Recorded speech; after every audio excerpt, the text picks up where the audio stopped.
Ako po si Randy Junior Sinali. Ako naman po si Antonin Gabi.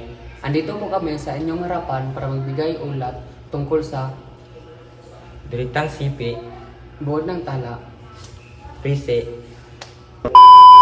sipi ng sipi sipi, ng sipi, hawig o paraphrase, salid or sarili.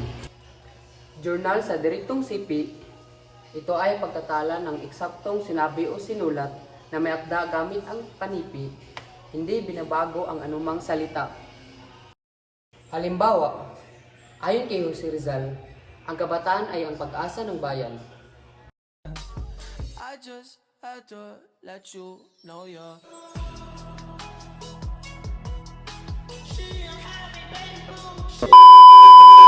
buod ng tala o summary note.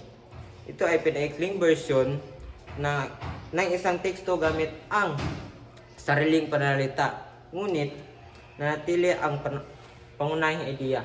Halimbawa, sa nobelang No Limit ang Iri, ipinakita ni Rizal ang mga pang-aabuso ng mga Kastila at ang kalagayan ng mga lipunang Pilipino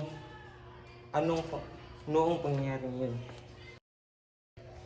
Precis, mas maikli at mas organismong buod ng isang teksto. Tinutukoy lamang ang pinakamahalagang punto nang hindi nailagay ng sariling opinion. Halimbawa, ang No Limit ang Iri ay nobelang tumutukoy sa katiwalian at pangapi sa ilalim ng kolonyalismong Espanyol upang imulat ang mga Pilipino sa katotohanan ng kanilang lipunan. Sipi ng sipi o quotation within a quote. Ito ay direktang sipi na may isa pang sipi. Sipi sa loob na ginagamitan na ito ng dobleng panipi at isahang panipi. Halimbawa, sabi ng guro, ayon kay Jose Rizal, ay hindi marunong umahal sa sariling wika ay higit pa sa hayop at malansang isda. Hawig o paraphrase. Ito ay pagsasabi muli ng idea ng may akda na ginagamit ang sariling salita nang hindi binabago ang kahulugan. Halimbawa, ibiniliwanag ni Rizal na ang kabataan ang naging pag-asa ng bayan. Salin, sariling salin.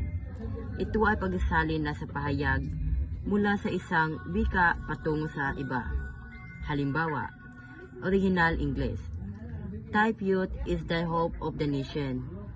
Salita sa Pilipino, ang kabataan ang pag-asa ng bansa. I just had to let you know you're